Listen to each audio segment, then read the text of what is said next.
The goal is to make tomorrow better than today. And we do that through education. I'm the lead for the Cloud Financial Management team, and we are the guardians of our AWS spend. We want to make sure that for our investment in AWS, we get a good return on our investment, but offering them options and opportunities. Hey, if you use Graviton, it'll be faster, it's going to cost less, and it's good for the environment. And why not? yeah, Exactly. because when you have a stable efficiency, when you have a stable system, everybody wins. Hey guys, welcome back. Now we are live at AWS Cloud Symposium event. We are here discussing about the FSI industry, and right now I'm Gabriel Pereira, and we are here the whole day discussing with fintechs, banks, and a lot of best practices of the industry. And I'm receiving a lot of big names here, and right now I have international one, and I couldn't do this alone, so I have with me here Clara Bidorini, which is account manager with a digital native business at AWS. And we are receiving right now Mikey Rosenberg, which is senior engineer director at Nubank. Welcome, it's a pleasure to receive you both here right now. Oh, great to be here, thank you. Thank you for the invitation. Let's actually, it's a pleasure to receive you here. I just want to start with the basics and to understand a little bit more about your role. What's your role at Nubank right now? What is in your scope and what is not? I'm the lead for the Cloud Financial Management team, and we are the guardians of our AWS spend. We want to make sure that for our investment in AWS, we get a good return on our investment for that spend. And we have a group of business analysts, analytics engineers, and product operations folks who work on the team. And we want to make sure we spend wisely, as a simple explanation. Yeah, great. And just to help our audience as well, what precisely does cloud financial management mean? For us, it is not about spending the least amount of money, it's about spending money using cloud resources to enable your business to create value.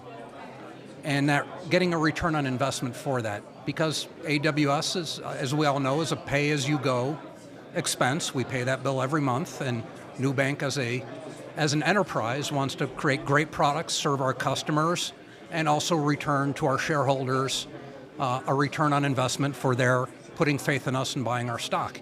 And for us, cloud financial management is how we protect that technology investment to make sure we're spending wisely. I'll say it again because I don't know a better way to say it. We want to get a good return, and we want to just get the job done and make sure that the bill doesn't get away from us. Great. And so you've been doing this for a long time already. Yeah, I'm an old person in the cloud portion of the world. Probably 2016 for general reducing IT expenses, probably 2008. And it's been a full-time job for me since then. And so It's amazing. it's amazing, right? And how was the cloud financial management, or how traditionally the industry look at FinOps, and what have you been doing differently at Nubank? Well, that's the question. The question. Well, the industry looks at FinOps. A lot of the industry doesn't know what FinOps is. Yeah. When I started with, there's a nonprofit organization called the FinOps Foundation, which is an arm of the Linux Foundation. Our first phone call had 19 people, and that was in late 2019. The last phone call had about 3,600 people on it. Wow. For the Zoom. Wow. So it's a growing discipline as people move to the cloud and understand that the cloud is an awesome thing when used well. And also could be expensive if you can do the excess adjustments. Right. You need to do your homework when either starting on the cloud or migrating to the cloud. It's important that cost become an important consideration. Yeah. Because if you think about it, an engineer on the on-prem world, a manager would have a product spec, you take it to your manager, you get approval, you go to finance, you get a budget allocation, procurement takes it, They go, they buy the servers, the licenses, however many months that takes, it comes back in. Operations teams stand it up, and now you can begin your project. With the AWS Cloud, you sit down, you write a script, and you go. And the big difference is now engineers, with their architectural decisions, their development decisions, and how they operate those resources, are making buying decisions. And when you buy for an enterprise, you need to be smart about it. You know, traditionally, we'd have procurement professionals negotiating contracts with the hardware people and the software people and whoever else out there. And now engineers are not negotiating, they're writing code. And we need to elevate the cost element, that is part of their sphere of responsibility now. So a lot of what we do in cloud financial management is educate those engineers that your decisions have financial impact to the company, and when we spend money, we expect a return on that investment. And you'll hear me say that a dozen times today. And we just saw you in a presentation. You just did an incredible presentation. I'm sorry for the people that just missed it. You were describing how you organize a centralized and a decentralized team at Nubank. Can you introduce us a little bit to that? Oh, absolutely. So for the centralized team, we have our business analysts, our product operations team, and we have a couple of analytics engineers.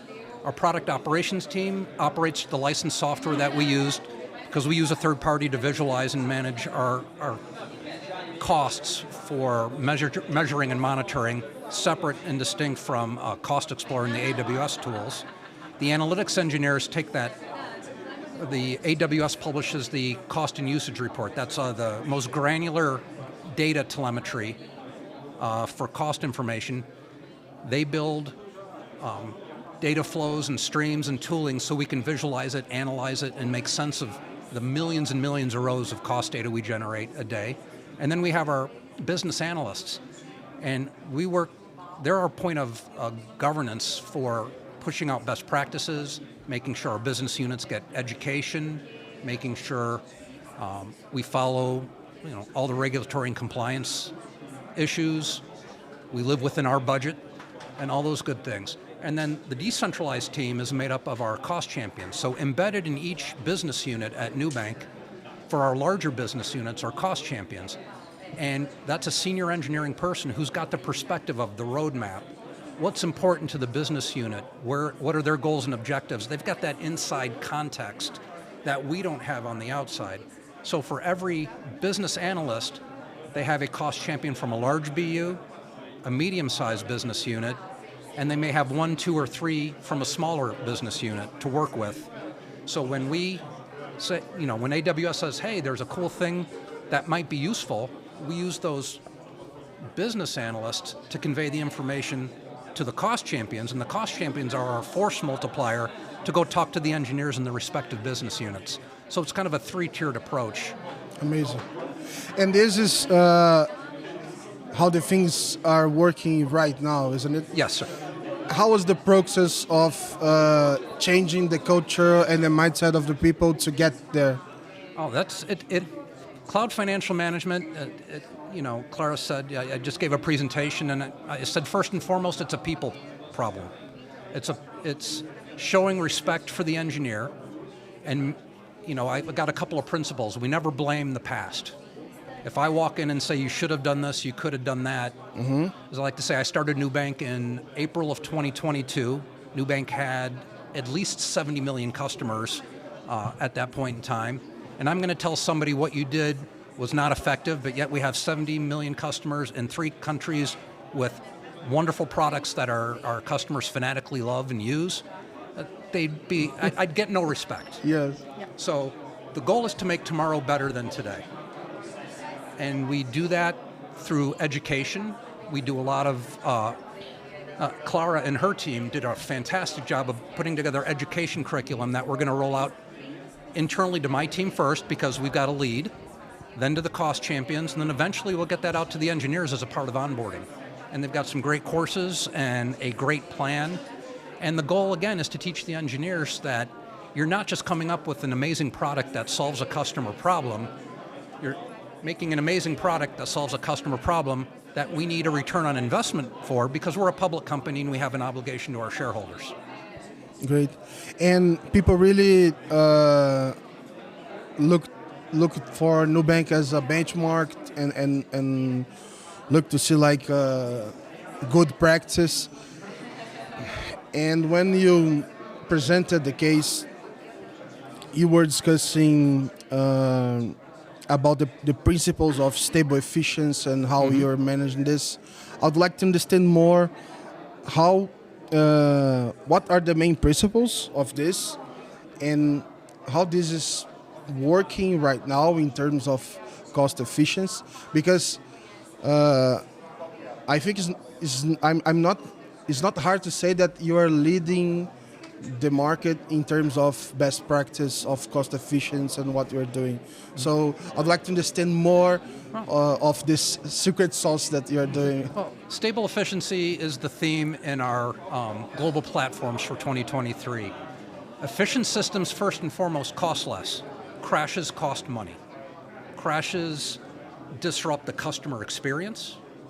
Crashes also disrupt the engineers' lives because they tend to happen on evenings and weekends or times that are not fun, where you've got to stop. You get the Slack alert on your phone, and you've got to go make sure that the customers continue to have an excellent experience.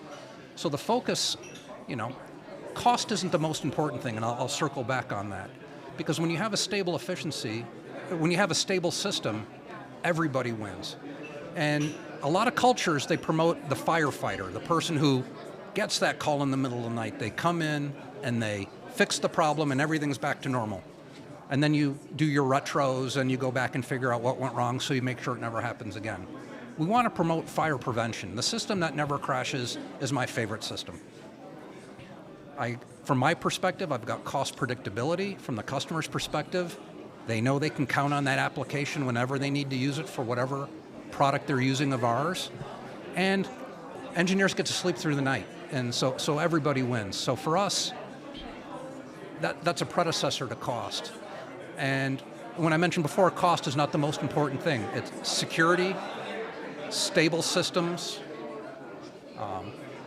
living into the regulatory environment, and making sure that we do things always proper. Because if you think about GDPR when it came out a few years ago, you've got to make those changes if you want to do business in the EU, and it doesn't matter the cost. Your choice is, do I do business in the EU or not? Yeah. And on a good day, cost is fourth, maybe the fifth highest thing. And part of my role is to making sure that we represent cost as and creating of business value as an important concept, but knowing our place in the hierarchy, that security, stability, regulatory compliance are always more important than cost. And to make cost fifth, that fourth item would be the amazing customer experience that you get when you use our apps.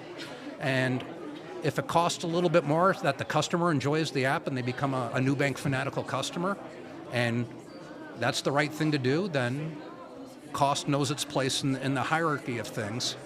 And if you come in and say cost is the single most important thing, you've demonstrated you understand the technology, you don't understand the business. And that means to me you're a liability to the business. So for us in CFM at Nubank, I like to say we know our place, but that doesn't mean we're shy about giving our opinions on, hey, there's opportunities to do better. And can I just add something? I mean, you've been talking about Nubank, you've been talking about AWS, but you're also working a lot with partners. And I think your partnerships are really strategic to what you're doing in terms of efficiency and management as well, governance, which is maybe one of the most difficult things to do when you have a hyper-grown company, right? We use Cloud Custodian for automation. That's the Capital One open source tool. We run a lot of our business using AWS Spot, using the NetApp Spot.io tools. We run a tremendous amount of Spot. You'd be surprised, for us being a financial institution, how much Spot we actually use. And then we partner with CloudZero for cost visualization. They manage our unit economics because we manage to the marginal cost, which in cloud financial management is, in my opinion, the only way to manage cost. And they're very important to our success, all three of those groups. But So since you just told us about Spot, would you go back in time from 2019 and tell us how was the story of Spot and then till Graviton, let's say. Till Graviton, come on. Spot to Graviton. For a year and a bit. A love story. Exactly. So before, I started in 2022 in the spring, but prior to that, Nubank made a strategic shift to use Spot because it's a good value. But the first thing you need to do before you decide to go to Spot is the workload appropriate for Spot? Can you, within the 2-minute termination notice, do an orderly shutdown, or is the cost of abandoning the workload negligible that a rerun isn't going to kill you, cost-wise? And they shifted more, and it's led by our analytics team. So we're doing credit modeling, risk modeling, fraud analysis, making sure that our customers' money is safe and looking for people doing ungood things. We started moving those workloads over, and by the time we came to, in 2021, you have Black Friday, and that was a big success, no issues. I got to be there for 2022 Black Friday, and not only was it Black Friday, we got the added bonus. What happened the same week of Black Friday last year? The Brazil national team was playing in the World Cup 2 games that week. So we expected a lot of usage, and it ran flawlessly. And this year, we've made that step toward moving to the Graviton processors. And in January, there was a trial by our data analytics team. And in February, we went from using 6 or 7% of our non-Spot workloads were on Graviton to, in a matter of 3 weeks, it hovers between about 57 and 62% of our workloads run on Graviton. It runs faster. For my love, it costs less. And when we presented at the AWS Sao Paulo Summit back in August, we did some planning and some analysis, and we had folks come in from Clara's team to do a really deep dive. And those analytics workloads on Graviton now use 20%, 21% less carbon footprint. So it's a triple win all the way around. I said it in the presentation, if I could mandate that if Graviton's available, you have to use that first, I would do so. But again, part of my goal with building relationships with the engineers is not telling the engineers what to do, but offering them options and opportunities. Hey, if you use Graviton, it'll be faster, it's going to cost less, and it's good for the environment. And why not? Yeah. Exactly. Exactly. It's a win. It's I don't know why you wouldn't. Yeah, exactly. And all of this efficiency, I would like to understand, how does this efficiency impact the customer's life? Well, we want to offer customers amazing products that simplify their lives from a financial perspective with a low fee structure. Our customers work hard for their money, just like all the customers at the other banks, and we want to make sure more of that money stays in their pocket. So low cost is a strategic weapon, and AWS being a very important line item cost in the overall P&L statement of Nubank, if we can lower our cost of operations, we can offer our products for a lower fee, which again makes that virtuous cycle of great product, customers love to use, low fees, customer uses more of the product, we become more efficient, we lower the fees, and everybody's happy. It's a win-win-win all the way around. And being the low-cost producer, or the term I think now that is popular, having the lowest cost to serve, is a strategic weapon, and we're going to use it to the best of our abilities to make our customers happier. Amazing. Actually, I have to count how many times I said amazing in this conversation. And what advice would you give you to who is starting with cloud financial management? Someone who is listening to us and want to start this journey as well. Well, I kind of fell into it by accident, but the FinOps Foundation at finops.org is a fantastic place to start.